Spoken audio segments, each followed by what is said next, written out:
Yo!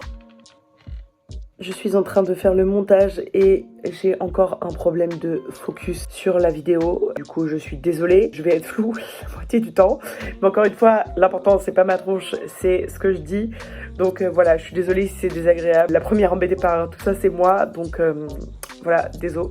Aujourd'hui, on va parler de deux pellicules qui sont produites par Nation Photo, leur pellicule noir et blanc 400 ISO et leur nouvelle pellicule qui est sortie peut-être il y a 2 mois, peut-être 3, leur pellicule ECN2 250D.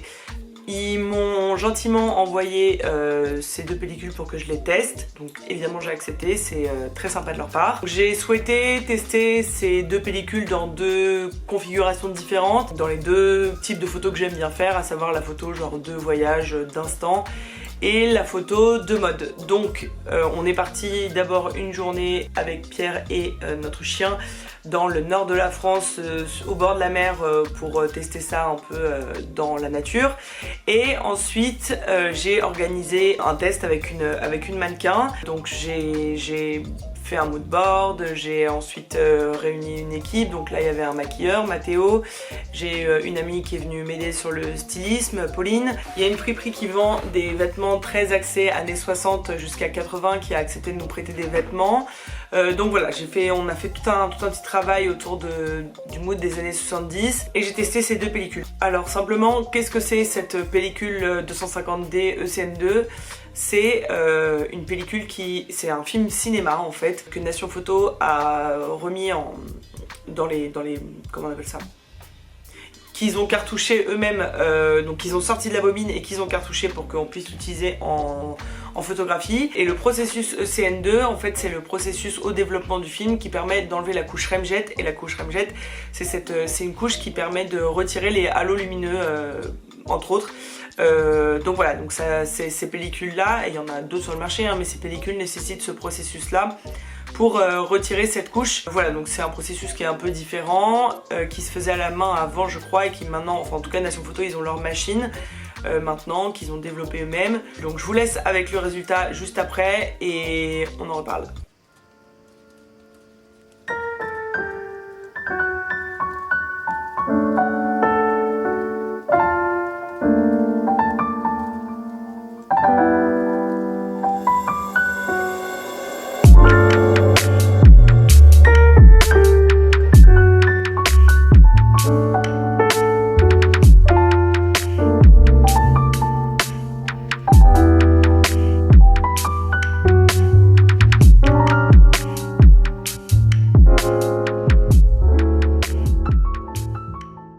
Alors, pour parler un peu de la ECN2 de chez Nation Photo, vous avez peut-être remarqué qu'il y a des sortes de taches noires et parfois bleues.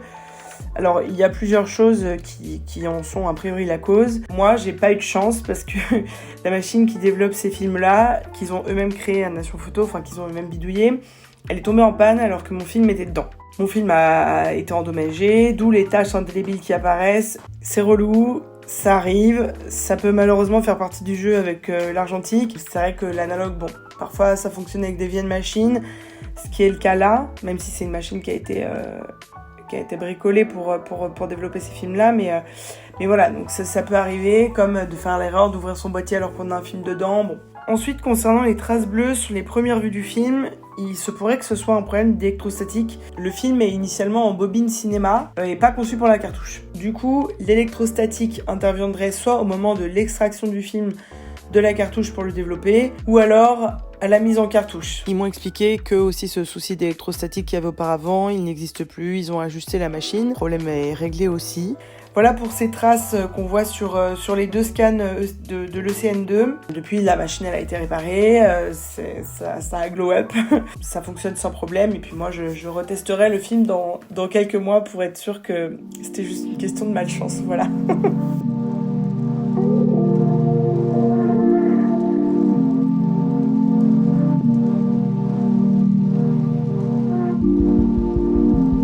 Putain, je suis dégoûtée, j'ai ouvert cet appareil alors qu'il y avait une pellicule chargée dedans. Oh no. Et j'ai fait oh non. Donc je pense que développement on va avoir quelques petits problèmes d'infiltration de lumière.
Alors, concernant mon avis sur les deux pellicules, alors la noir et blanc, je la connaissais déjà, donc je savais à peu près à quoi m'attendre. Vous avez vu qu'il y a des photos qui sont un peu voilées, c'est que j'ai bêtement ouvert mon boîtier. On peut le voir au tout début de la partie du shoot avec Sterling.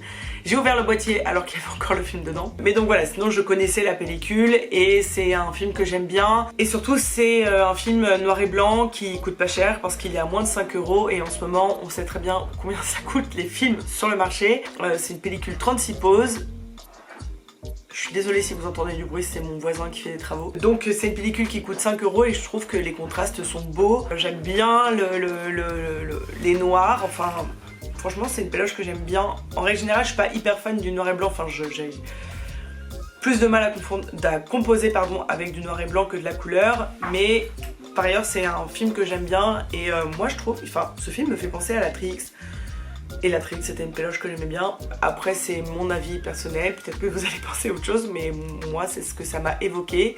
Pour le CN2, je vais pas revenir sur ce que j'ai dit sur les tâches, etc. en voix off.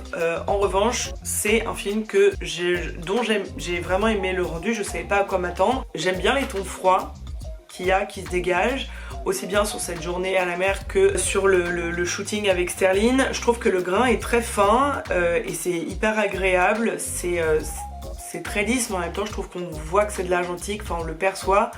Donc ça me plaît vraiment beaucoup. Voilà, et je pense que je la retesterai dans des conditions du coup de développement qui seront ce coup-ci réussi, voilà, pour avoir un résultat optimal de A à Z.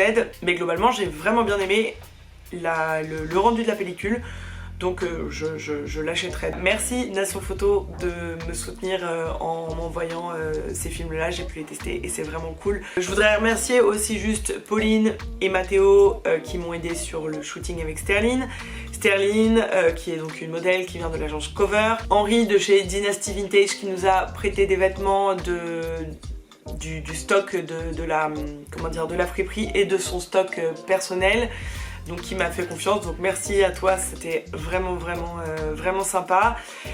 Et merci évidemment à Nation Photo. Voilà, j'espère que cette petite vidéo ça vous aura plu, que ça vous aura permis de vous aiguiller un peu sur le choix de pellicule ou non. Et n'hésitez pas à me laisser en commentaire votre avis sur les photos, sur la pellicule, dites-moi si vous l'avez testé. N'hésitez pas à venir me rejoindre sur Instagram, à vous abonner, ça fait toujours plaisir. Et voilà, à très vite, ciao!